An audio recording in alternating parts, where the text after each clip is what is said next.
چې سمې له ابراهیم علیه السلام لګیا دی الالول کوي چې هاړه کم ځای کار کوي بابا داسې وکړه ما لاوړې که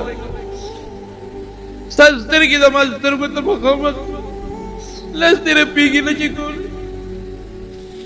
الله قرآن شریف کې فرمایي لاوړې او هغه ځای نه لګیا دی چې هاړه زور ورکوي چې هاړه کم ځای کار کوي شاړې اوچته کړه ځمکې له راوبرولو د غوسې نه او ته وایې خلیله ستا ومنم که د رب جلیل ومنم ته وایې پرېکول کوه رب وایي پرېکول په نه کې دې ته قرباني نو با پلار ورته وایي بچې څنګه به وکړو وایي بابا ما به تړی نه ګوره بس زه به راته پرېوځم او چاړه به یو ښه مضبوط کش ورکې تر څو چې زه په ځان پوهېږم چې تا زما مری پرې کړي تاړه مې ځکه ما چې د اسمان فرشتې به وي په زور یې لري چې اسمان فرشتو ته پته ولګېږي چې نه په زور نه دی په خپله رضا ورته ملاس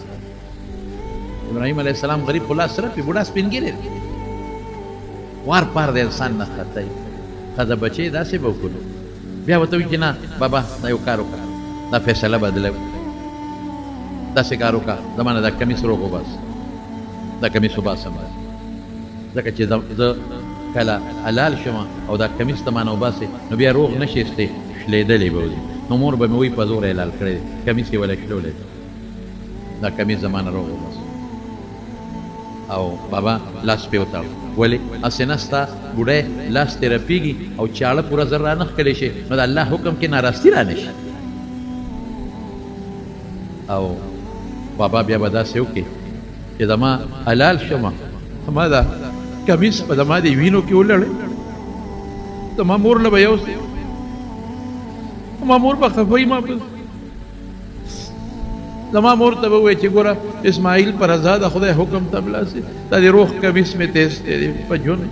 او دا وینه د اسماعیل ده چې زما مور سره پرته دی چې زما مور کله ما یادوي نو دا وینه به بویوي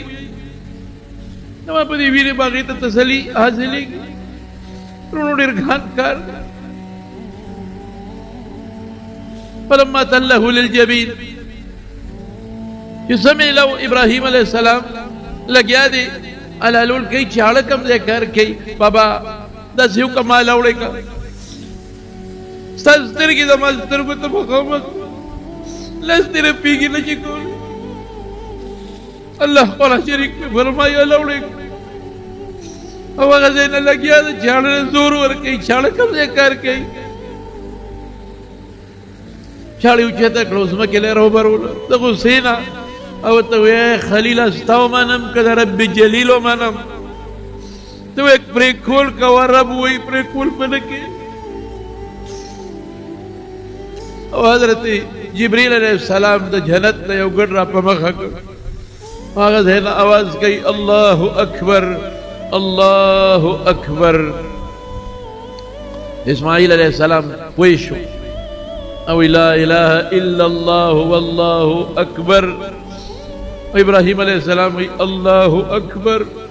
ولله الحمد او آواز ورکی ونادیناه ان یا ابراهیم جبریل آواز ورکا غدینا اے ابراهیم قد صدقت الرؤيا انا كذلك نجزي المحسنين تخپل خوب رښتونه کو او چا کې چې دغسې اخلاص والا عبادت دی چې تا وا کم زړه دی مونږ هغه دغه بدل ورکړو ظاهري پې ازمایش راولو خو دومره یې نه کړو دومره داسې ورسره بیا نه کوو هغه ګړی حلال که قرباني وشو د مارونو دا قصه نه ده چې د تاسو قصه کومه مشغولومه